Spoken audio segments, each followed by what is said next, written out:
Travel at low cost with points and miles. Credit card rewards bring the smiles. Many adventures, tales to be told. Make and save money, the world will unfold.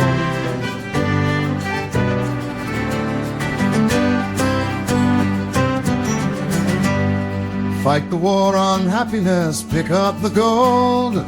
Hurdy Gurdy Travel Podcast breaks the mold.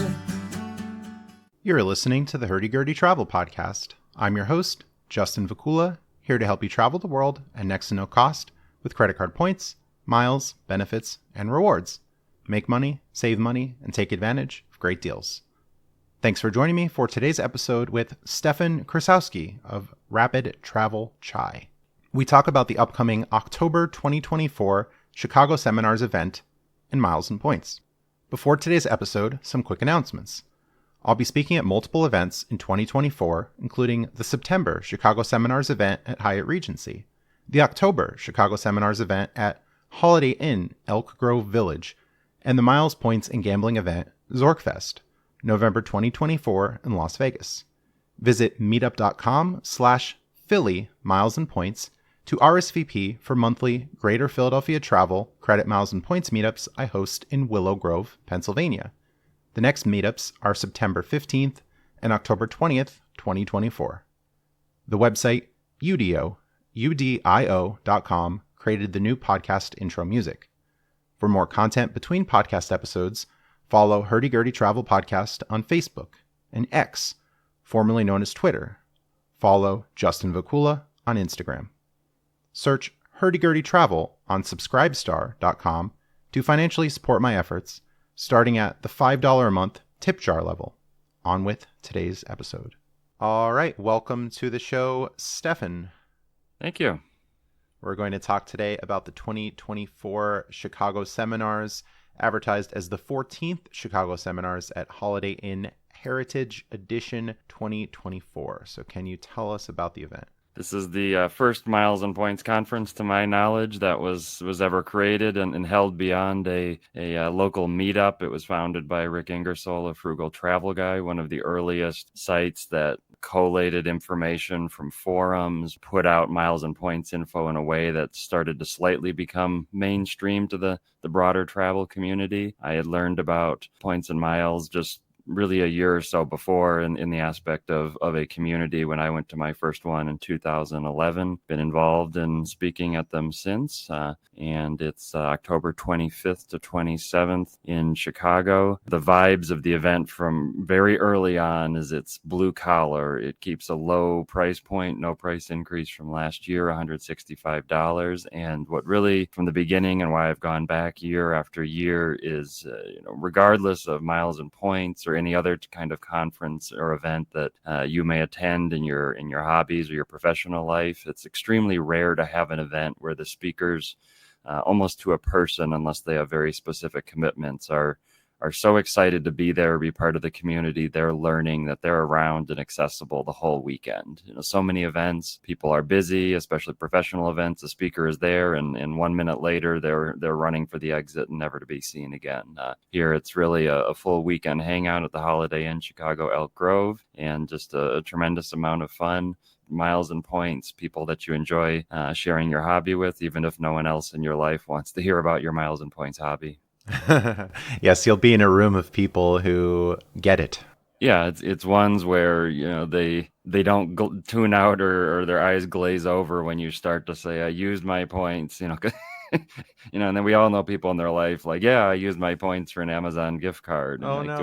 Do I bother saying anything more, or say, "I'm glad it made you, a nice happy moment." What can you say? They're happy with their value and redemption and their interaction with programs, and our particular niche of travelers has their own. I know you're big into gaming. It's like you go to Las Vegas or any other place that has gaming. There's so many ways, even gambling, not gambling, shows, entertainment. There's so many ways to travel, and miles and points have been a way for me to do my particular kind of travel and do things that I hadn't thought possible, either cost-wise, flexibility-wise. So it's wonderful to be part of this points community, and in-person events are a huge benefit to me, and especially the very young travelers that maybe don't see the point of ever seeing anyone in person. It's a world of difference to have that in-person connection.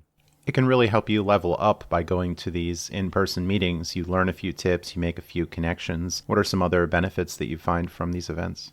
There's people that go to an event like that because they say, I don't really want to read the blogs and forums day after day, but I want to spend one day of the year, really get caught up and get a bunch of information. Another area is, have you ever really sat down and looked at, is American Airlines Advantage? Is that a program I should pay attention to? If you've never thought about it, having a good systematic look at it can be, very important and potentially eye-opening. But the most important and the hardest thing to find a close parallel in online interactions is the very random asides that people make. That something that's completely normal or routine, or they don't even think is worth remarking, so they would never mention it online. You're like, hey, wait, what did you say you just do?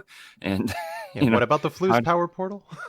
Yeah, and I was one of our regular speakers, Robert Walker, aka T Profit. He runs the blog C31B and an award booking service called AwardCat, and he's so intense. He's so in depth on award bookings. And I was just chatting with him 2 days ago, and he said, well, if you redeem United miles for Turkish Airlines flight, even business class, there's no luggage allowance. And he said, this is a long-running glitch. So even you redeem United mileage plus miles for Turkish business class, you show up to check in, Turkish is saying you have no luggage allowance, pay for it. And United is like, if you really fight, giving people half back. But I don't even know what prompted it. It was something about I may be going to Fergana Valley, Uzbekistan next year, and it just without having that in-person thing on online interaction is different in a way that, as much as I chat with him online, it never came up in that way. And so that if you haven't been at an in-person conference, whether it's your fandom, whether it's professional or that's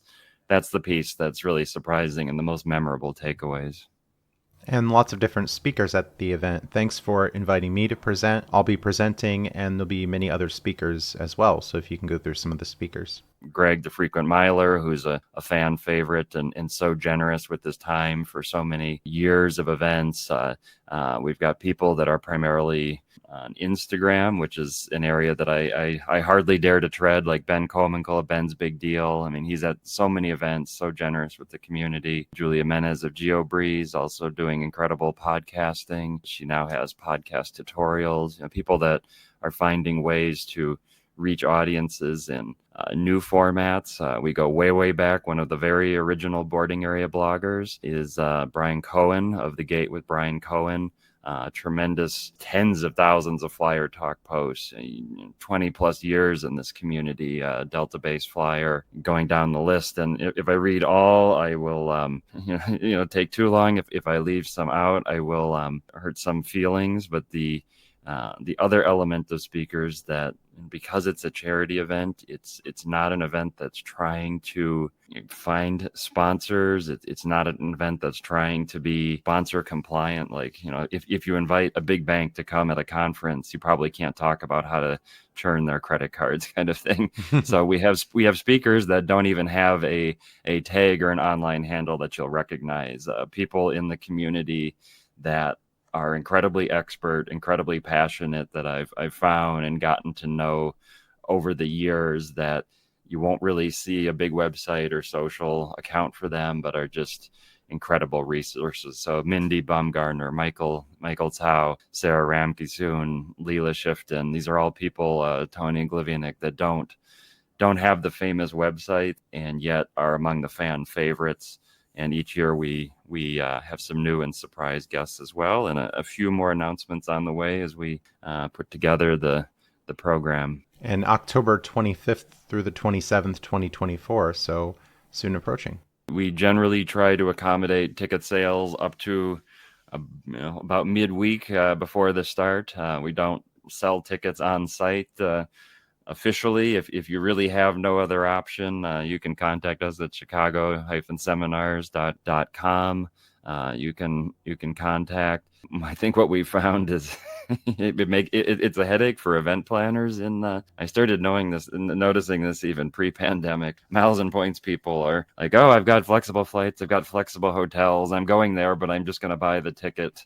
When I boarded my flight, in case there's a delay on my flight or something. I totally understand the mentality, but we also need to get the catering order in. So especially you vegetarians out there, please buy your ticket enough in advance that we can make sure we've got the right catering, or you might be disappointed at lunchtime if we don't have enough special meals. But quite a thing to see how this audience plans. And I wouldn't ever want to be a professional event planner in this space, because you've got very value conscious people that plan late. So there is still time, but please do sign up. And great program. Everything's in place with the speakers, the venue. Everybody's very excited.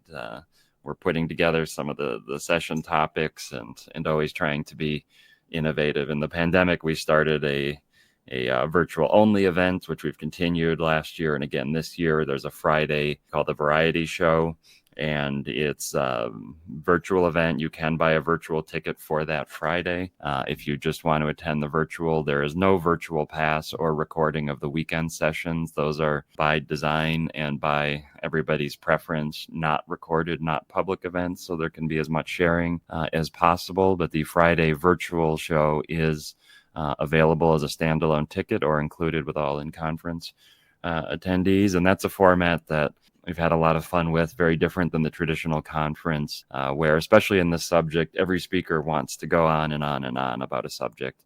For these, it's 5 to 10 minutes, quick hits, a check-in, something new, something exciting that you're working on, really fast-paced. You can't give the A to Z guide of Hyatt, but maybe there's a great new brand or that joined the system, or there's something new or some promotion. These kind of quick fun hits. So a number of our regular speakers that aren't able to attend this year in person are appearing on the virtual event, and that's the Friday replay available following the event for those that are on the move Friday. And last year we did have a limited in-person with the variety show. We might be able to pull that off again this year. That adds people like Michael Traeger of Zorkfest, where I know you're speaking in November, Liz and Dave of Basic Travel Couple, Tiffany Funk of 1 Mile at a Time, Zach of Monkey Miles, a whole number of wonderful speakers that aren't able to be in person that weekend. Nice. And you mentioned this is the Holiday Inn Chicago Elk Grove IHG Hotel. Yep. The name has gotten longer over the years, but as they continue to rebrand, I think that Chicago got added in at some point. But as I understand, the first year of the event, again, the founder Rick Ingersoll didn't know if there would be anybody that would show up. So he said, "What's the easiest place in the U.S. for most people to reach? Something in the center of the country." I think she looked at Chicago or Dallas in terms of flights, cheap flights, number of hotels, and then sent a request for information to a bunch of hotels. This hotel was the only one that responded to him at the time in terms that were acceptable to have a very budget-friendly event. And so that has been the home of the event. One of many Holiday Inns in the greater Chicago O'Hare Airport area, and has its own shuttle. It's almost like going to summer camp, because other than the Panda Express across the street and the office supply store that used to be a favorite stop across the street, there's nothing really else nearby. It does have that feel of we're here together. It's a very average mid-range hotel, so we're here for the fun. The same catering each year, hanging out in the lobby and the restaurant attached bar till late at night. Now there are people who do have family that tag along for the event, and the price of attending a weekend conference in the suburbs near Chicago O'Hare Airport is some people do end up having their family having an alternate hotel stay in downtown Chicago. Spouse with kids, for instance, or grandparents with kids might be downtown enjoying the city while we're talking about our passion.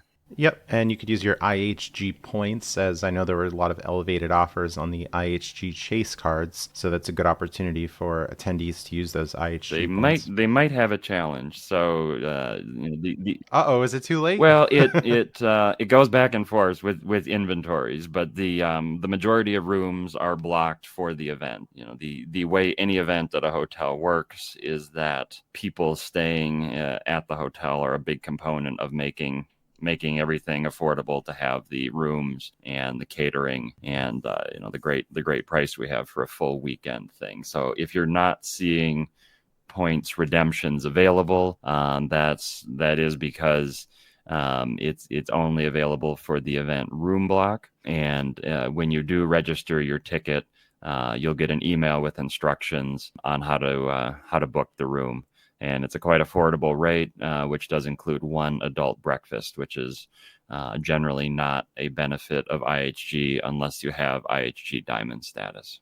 And what do the sessions look like? Are these more like lectures, panels, Q&A, workshops? Here, it's a tug and pull between sticking with the exact tradition and mixing things up a little bit. So the original core format was Friday evening, kicking off a block of very lively seminars, including several beginner-focused Get Started in This Hobby seminars. Saturday is generally full day, typical lecture-style seminars where I've gotten involved in the programs over the past several years as the founders step back from the day-to-day organizing, is introducing more panels, more moderated discussions. Speakers really enjoy them. Audience really enjoys them. So we're going to have a little bit more of that format. We're going to have a few more of the quick hits than prior years. So taking from the variety show some quicker ones, and then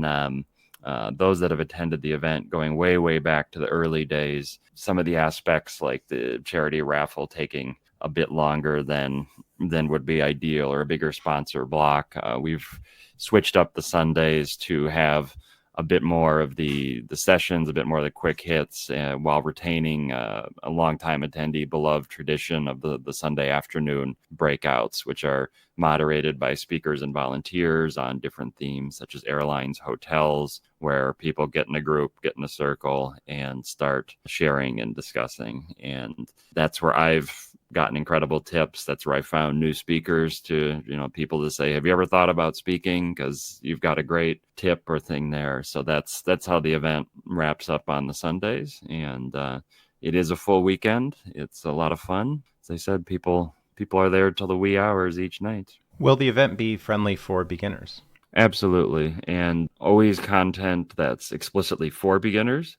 There's also an expectation that while many people in the audience may be very experienced in this area or expert in their specific areas of focus, that any session, even if it's pitched as advanced, should be something that a capable person coming in the door with an open mind can attend and get something out of it, at a minimum to say, this is something that interests me to learn further. This is something to do further. That really helpful vibe. I've been to many kinds of events and professional things and in totally unrelated fields. There are events that feel very cliquey, and even if that's just a perception, can be intimidating to break in. First of all, with a miles and points audience, you have a huge number of introverts that are trying to pretend they're extroverts for a little while.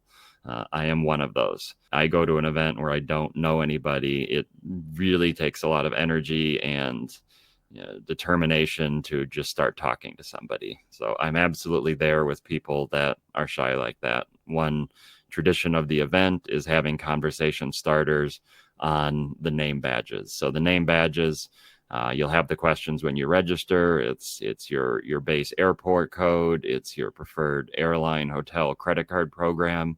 You've immediately got a quick conversation starter. Oh, come on. Why do you use Delta miles? Boom, you've immediately got something to start. And I've said to people at events in introductions and here that if anybody feels too nervous to strike up a conversation, please find me. I'm around all weekend. One of our other volunteers, registration desk, is a hangout all weekend. Feel free to say you're nervous, you're introverted, introduce yourself, say what you're interested in, and I will be happy to strike up a conversation, happy to introduce you to some people that I may happen to know have similar interests and get you going. Really want this to be something that somebody like me can feel like I can go to an event, find my people, so to speak, really feel like I can talk and not feel left out at all.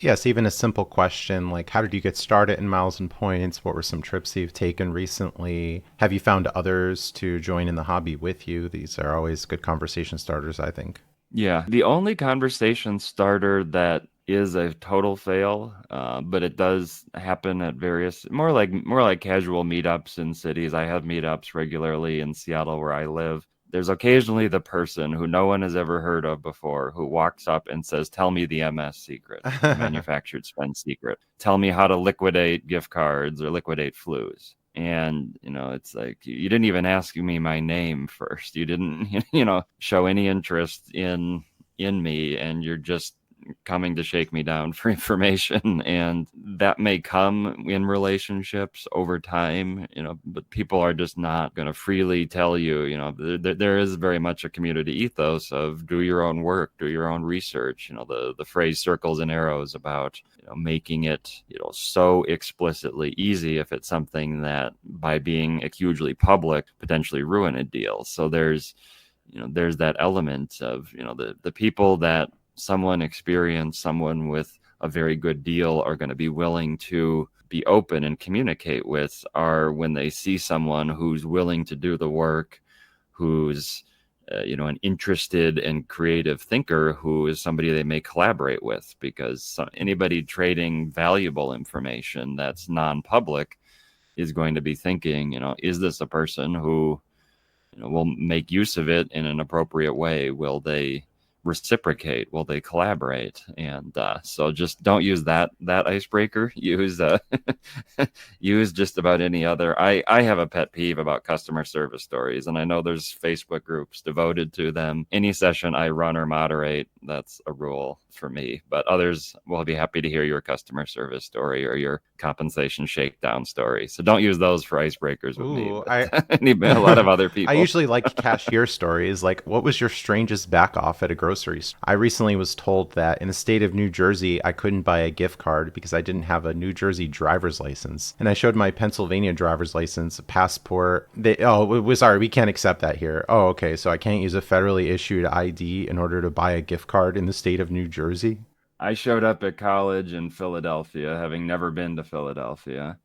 And it was an experiment in the dorms to put people of even graduate students with undergrads. They weren't just clustering all the freshmen either. And I immediately got into a big argument, totally naive, with the German grad student of U.S. history. I should have, been smarter about this, but from Germany, arguing about it can't possibly be a liquor monopoly run by the state in Pennsylvania. So I learned that maybe you can't buy your gift cards if you go over to New Jersey, but you buy your alcohol if you want a better price. So that's that social interaction aspect of the cashiers. A corollary is for one of these events, I keep meaning to do it. We've never pulled it off, and I don't know the privacy things, but I know exactly how many suites this particular Holiday Inn has, and you would not be surprised there are not many.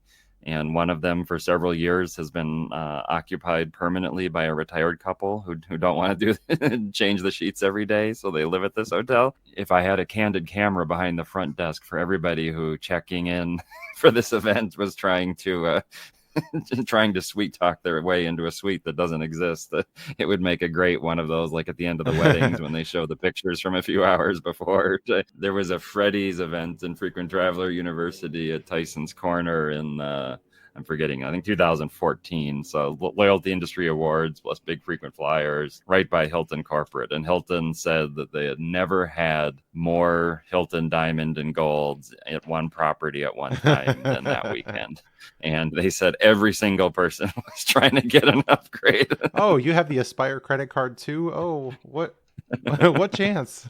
A lot of people still I talk to day to day. They'll talk to me, oh, travel's expensive. Oh, the cost of groceries is so high. And I'll try to introduce them to certain things in the hobby, even the very basic of, hey, just sign up for a card, put your spend on it, hit the sign up bonus, pay it off in full. And there's a lot of resistance. Oh, that sounds like too much work. Oh, I don't know. Oh, my credit score, this and that. So have you been successful in getting people into the hobby? What's that been like for you? Not to offend any of the religious people out there, but this is not an area where I proselytize so much. I feel like, I think we've all had those moments. And since I live in a city where there's a lot of tech people, for instance, but when I lived in New York, you had the finance people, and they'd be at the table next to you at the restaurant, and they're talking about redeeming their Chase Ultimate Rewards with their Sapphire Reserve for 1.5 cents in the travel portal, and they're like, boom, and done, and they're just bragging, and I'm like, yes, I want to get up and say, can you please transfer them to Hyatt and do this? I was actually contemplating, so I don't go to a ton of music events and concerts. I've just not connected with music in a giant way, but I was at one last night. A major group, the first time they'd been in Seattle in 7 years. It's a holiday weekend. Everybody knows, I guess, if they're fans, that they're going to play 16 songs. So you know roughly how long the set's going to be. People spent presumably a lot of money to get there, are big fans, judging by all their t-shirts and all of that. And yet, exactly with the 14th, and I bought the cheapest possible seat with the city pre-sale way in advance, so I didn't even go all the way up to my seat. I was perched on an empty staircase with a perfect view and enjoying myself, but it also gave me a view to the exits. And all these fans, starting with the 14th song, were in such a hurry to get out and go where at 11 at night. Again, these are people with the tattoos, with the vests, with the t-shirts. They were not like dragged to the event. And they're going to play your fan favorites that moment. And I just saw the faces of these people streaming past me, so determined to, get out early. And I thought, what are you going to do with that extra half hour? Is it really that, that urgency, that mentality of, it's good to value your time and it's good to be precious, but especially with the way the tech companies have changed our work culture, and that it's gotten so extreme that Amazon, when I was in the property casualty insurance industry, did a lot with some of the financial products at Amazon. And these senior managers would do things like schedule a 7-minute quarterly checkup meeting. And then they would be 2 minutes late. And then 3 minutes into the part that they're there, they're like, this isn't worth my time. I have to go somewhere else. It struck me that they were doing that for every single thing of their day. And I was never quite sure what was worth their time. And so if people are really locked into the mentality of, it's not worth my time to do or learn something, then I don't have a good way or desire, or, sense of how I can convince somebody to be intellectually curious or want to learn something. It's unfortunate if a person doesn't have something that they feel like if they had an extra hour, they would be passionate about learning more of this subject. The other crowd that I have maybe more sympathy with, and I've tried to move a little bit more towards, is, this is complicated. This is taking not a lot of time. Is it worth it? The standard line I give is if you did every deal on Doctor of Credit every day, you wouldn't be able to have any other income, and you'd go broke because you'd be earning, free donut here, $5 there, $100 there, and it would never add up. So for people that want to do a little step, there's times where I will suggest things that I think are a bit more straightforward, and to try to have some blinkers about this giant flood of information it can be overwhelming. But I've traveled every country in the world, and essentially it was on 2 airline programs, Delta and United, not the ones I'd necessarily recommend now. I kept having all these to-dos, like learn how to use Japan Airlines Mileage Club, learn how to use ANA around the world. By the time I'd already been to every country in the world, I still had never gotten around to learning those because they were so darn complicated and they weren't beneficial enough to me to stop doing what I was already doing and somewhat good at. So, for a very beginner, usually I'll say, get one of the hotel cards that has a free night anniversary certificate.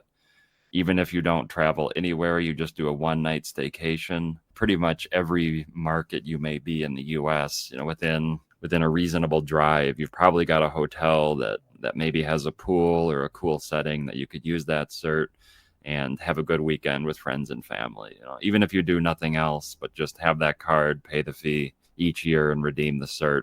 I think that can be a great, nice, fun thing. Yeah, the World of Hyatt credit card with Chase, the personal card anyways, usual favorite in the Miles and Points community, pretty easy, or the Chase Sapphire Preferred, and like you said, possibly transferring those points over to Hyatt. But in the point of the ultimate rewards with Chase, you have flexible currency, so you're not just tied into one program as some people, I signed up for the Spirit Airlines credit card or the Frontier credit card, and then you're just tied to that program. And those cards usually don't give as much value as some of the higher cards with Chase. Then the airline credit card might be perfect for somebody who they know they take 3 trips a year and they have to check a lot of luggage, and they like to be able to say that luggage will be free. So these elements in that, it can be discouraging for a beginner it's so easy online where like any one of those hotel cards, if you look at a comment section, like I can't get any value out of this thing. And most of these, it's between like $49 and $99 a year for it. The Hyatt card you mentioned, a popular staycation south of Seattle, is the Hyatt Regency Lake Washington. It's still a category 3.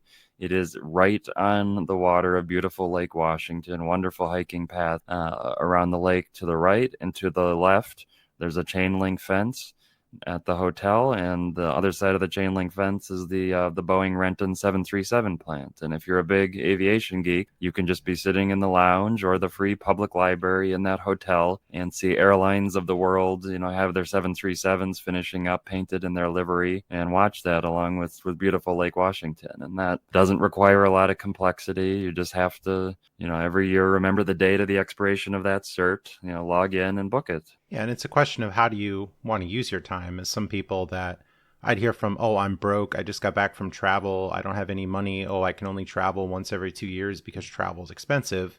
And then maybe 5 minutes later, it's, I was watching this new thing on Netflix, or they're talking about sports. And yeah, you can have your hobby and you can have your leisure time. But I think going after a lot of the low-hanging fruit in points and miles is going to be well worth it, especially if you don't have much money to begin with. At events, see college students they found a side income because they've learned about points and buying group. That is their Friday party money at school. We have retirees that are on fixed income that have some flexibility, especially if they've moved to geographies where the manufactured spend type stuff is a little easier. You've got this whole range, and even looking at entrepreneurship, there's many entrepreneurs we see that they get into point subjects as a way to make some of their entrepreneurship possible. The founder of WhatsApp, he famously was on all the forums and all of that. And even, I guess the story is he delayed his signing when Facebook bought them for 20 whatever billion, because Lufthansa had released a last minute first class award, and he had redeemed miles for it. And he wanted to take that flight and then do the signing for the 20 something billion. Nice. So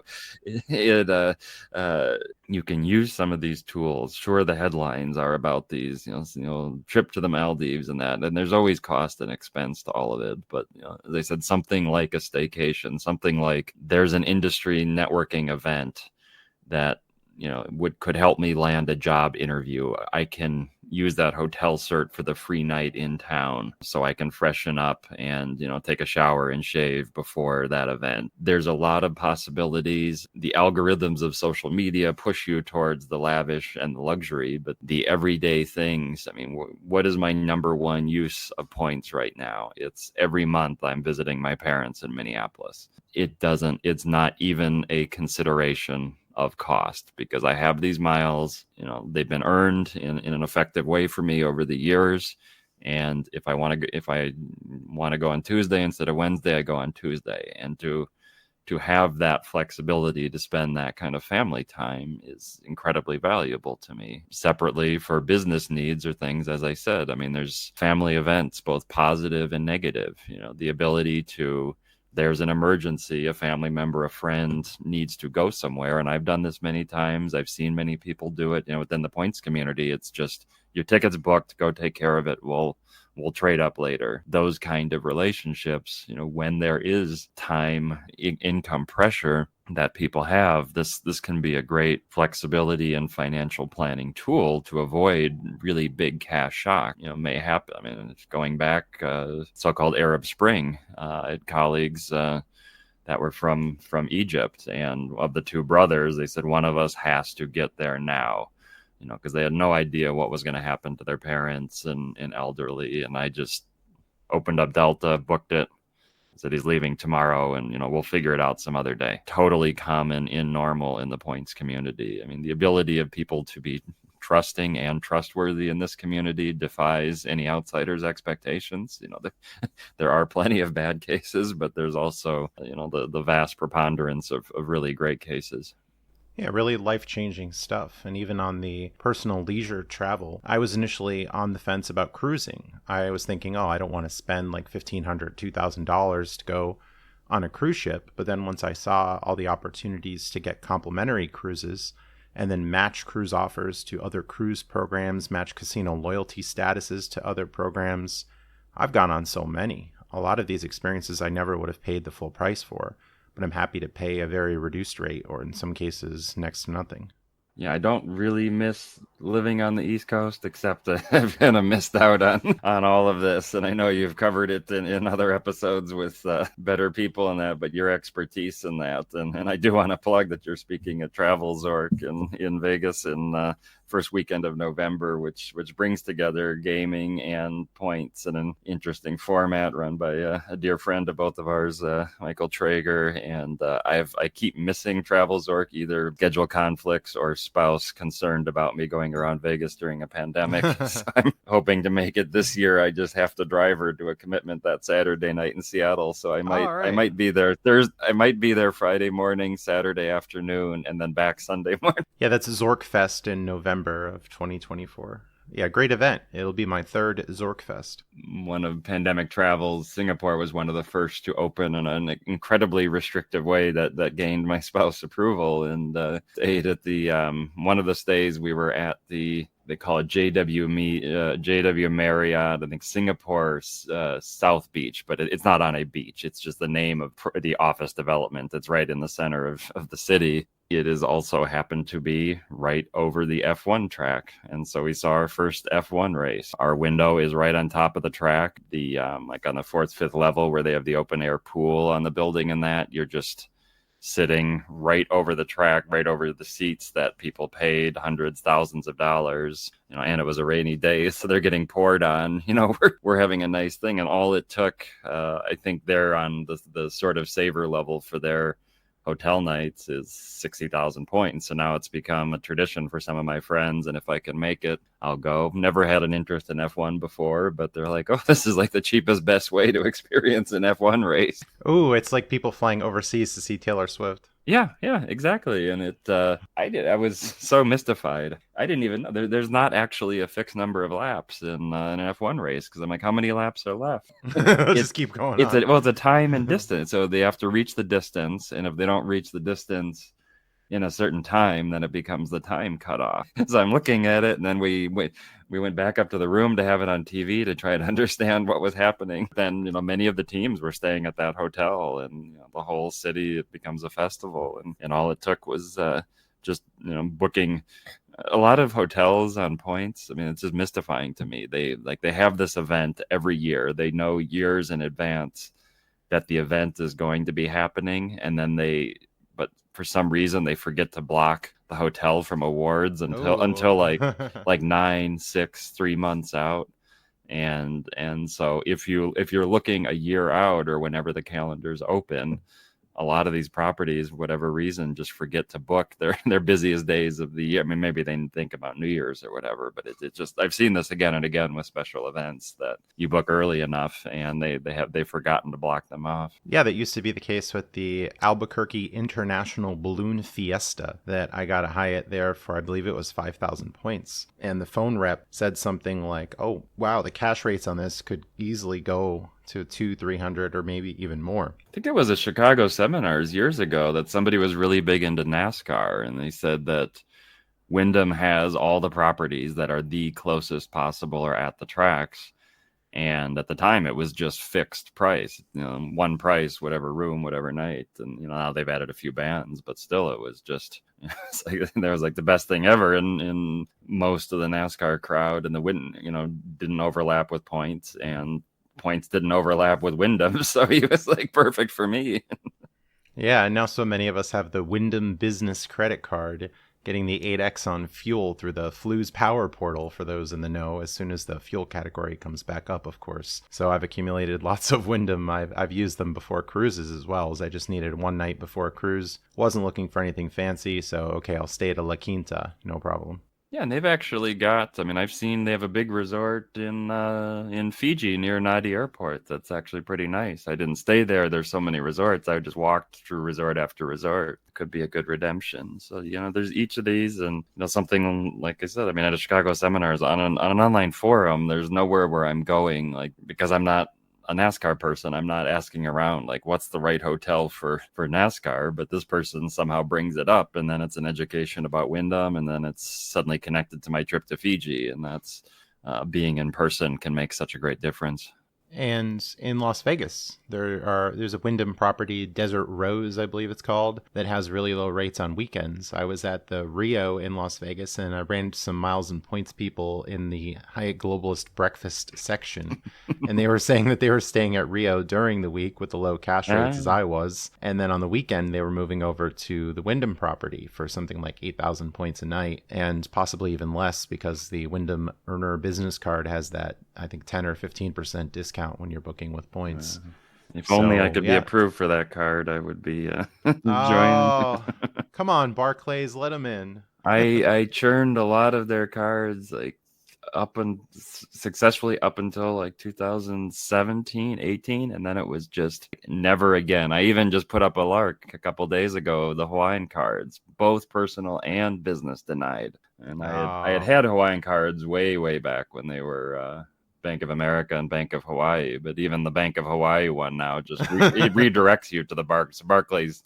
It used to be a separate approval flow, but now it's exclusively Barclays, and they shut me down bad. And I was never shut down. I just got somehow on a list of, he had too many of our cards. We're never going to approve any again so far, and that's held for the past 6 years.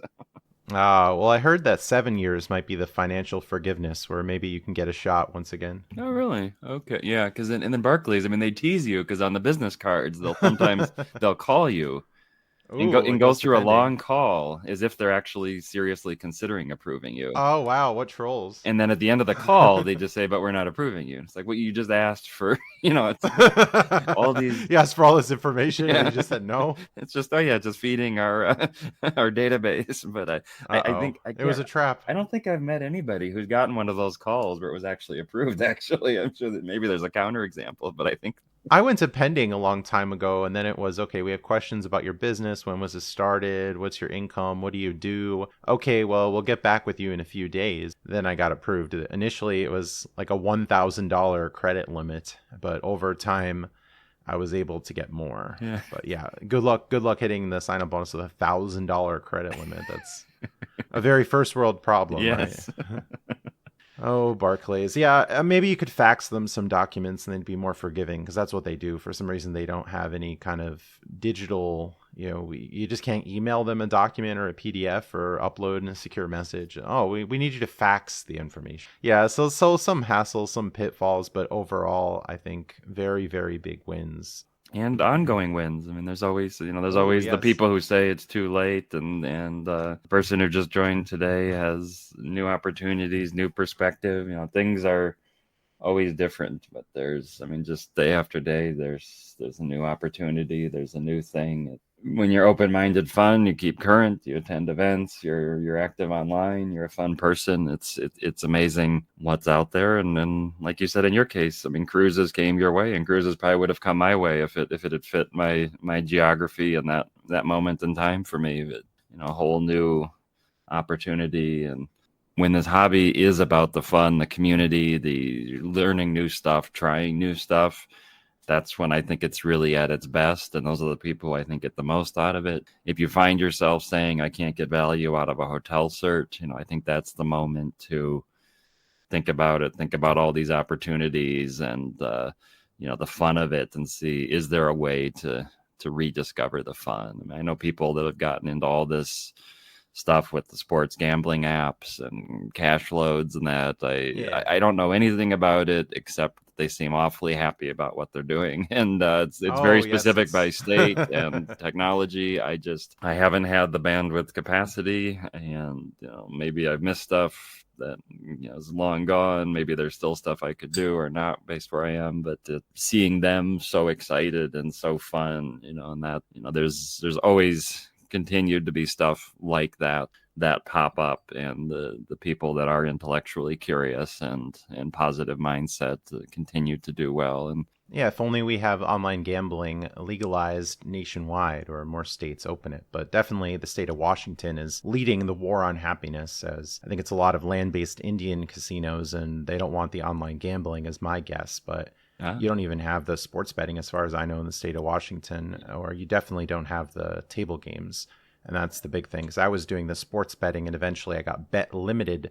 I tried to place wagers. Oh, your bet has to be sent for approval. You've reached the maximum you can bet with this event. Oh, you can only bet like $5. So I transitioned over to the blackjack play, and that's been going really well. Oh, excellent. Yeah. And that's partly why I'm interested in Travel Zork, because it's all like you're speaking a foreign language to me, but I'm curious. And if somebody that I respect for your intelligence, your skills, your various interests in podcasts, it's worth your time, I'm like, yeah, could be. Could be interesting if I can figure it out and see if it's a fit for me. Yes, and I'll definitely be talking about it in Chicago. If only we can have some mega VPN and get into some place and somehow bet. But a lot of these sites are very sophisticated, so VPNs, as far as I've seen, don't work. So we all can't hop on our laptops in Chicago and make some money with the gambling sites. But surely people will be traveling to Pennsylvania, New Jersey, Michigan, and other states that have the online gaming.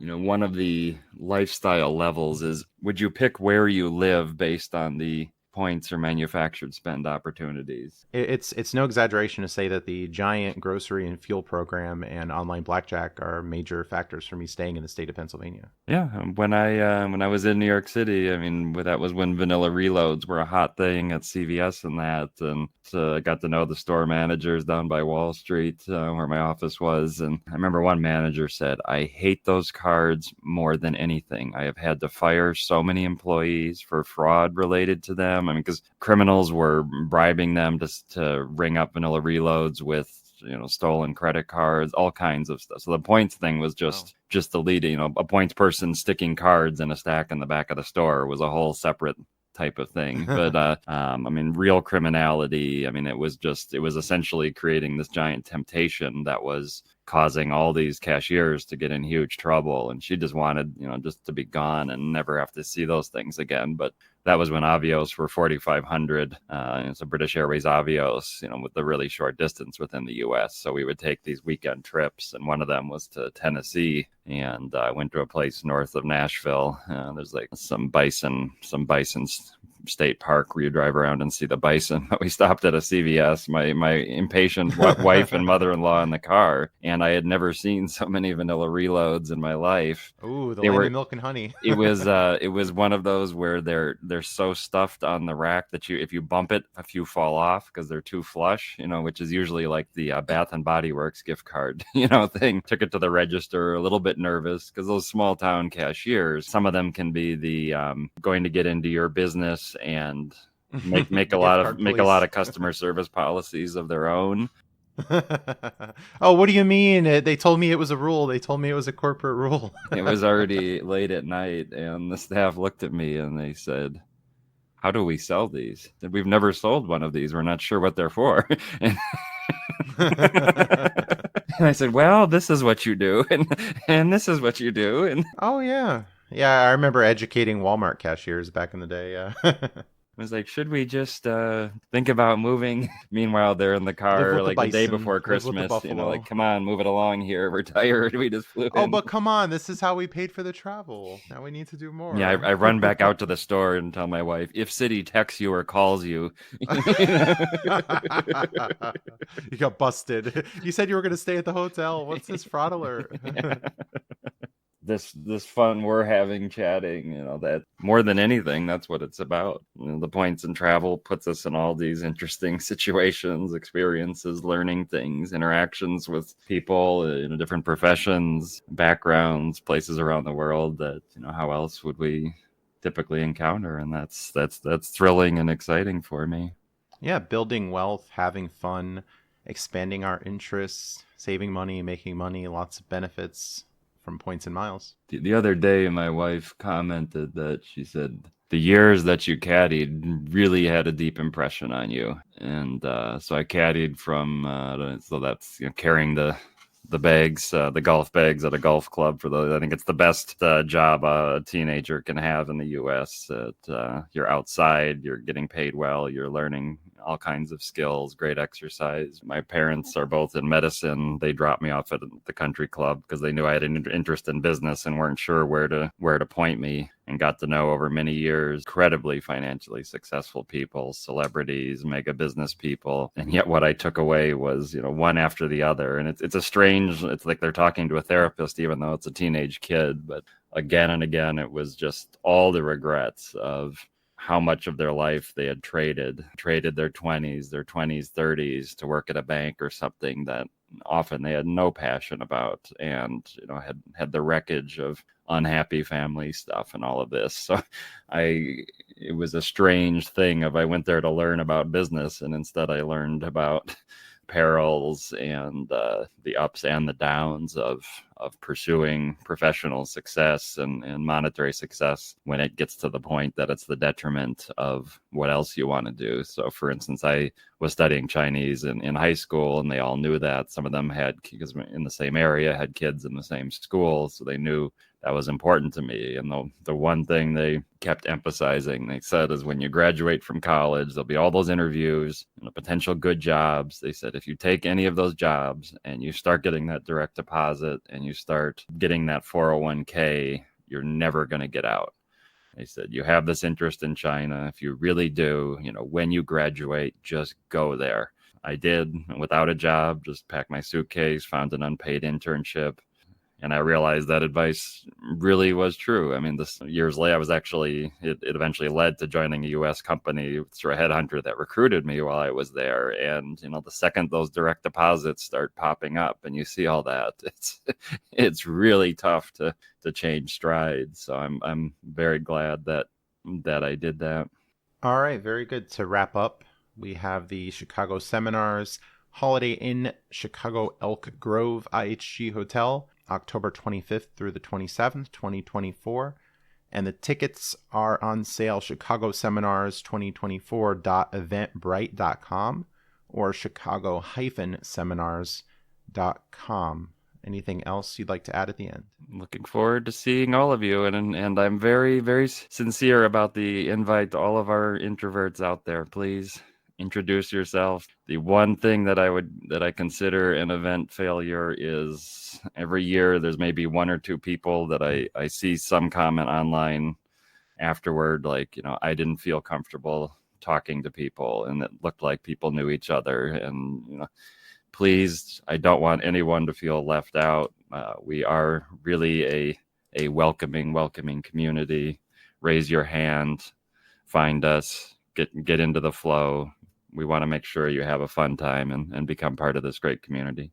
All right, and how can people find you online? I have a very occasional blog on boarding area called Rapid Travel Chai. It's the CHAI at the end. The social media handles are that as well. Separately, I founded a Facebook group called Every Passport Stamp, and that's related to my passion around international travel, extreme and exotic destinations.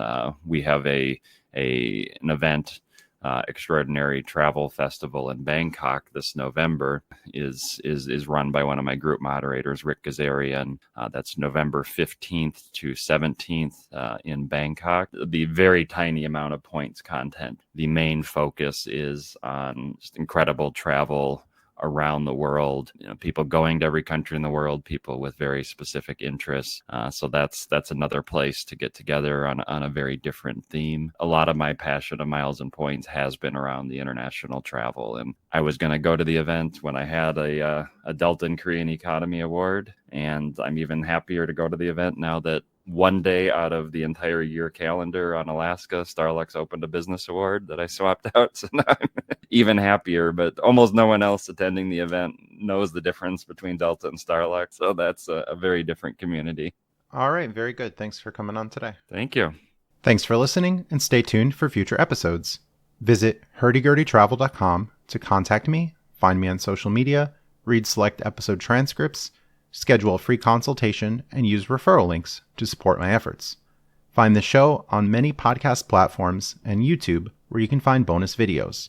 Supporting me with monthly donations on Subscribestar will give you special perks, including a custom podcast episode, questions answered by upcoming guests, and monthly private one-on-one conversations delving into more advanced topics I don't openly discuss at length in podcast episodes. Visit meetup.com/Philly Miles and Points to learn about monthly Greater Philadelphia Travel Credit Miles and Points meetups I host in Willow Grove, Pennsylvania. I hope to see you in person at a future event. Find a link in the show notes. I'll be speaking at multiple events in 2024, including the September Chicago Seminars event at Hyatt Regency, the October Chicago Seminars event at Holiday Inn, Elk Grove Village, and the Miles Points and Gambling event, Zorkfest, November 2024 in Las Vegas. For more content between podcast episodes, follow Hurdy Gurdy Travel Podcast on Facebook and X, formerly known as Twitter. Follow Justin Vacula on Instagram. Thanks for listening. Have a great day. Travel at low cost with the points and miles. Credit card rewards bring the smiles. Many adventures, tales to be told. Make and save money, the world will unfold.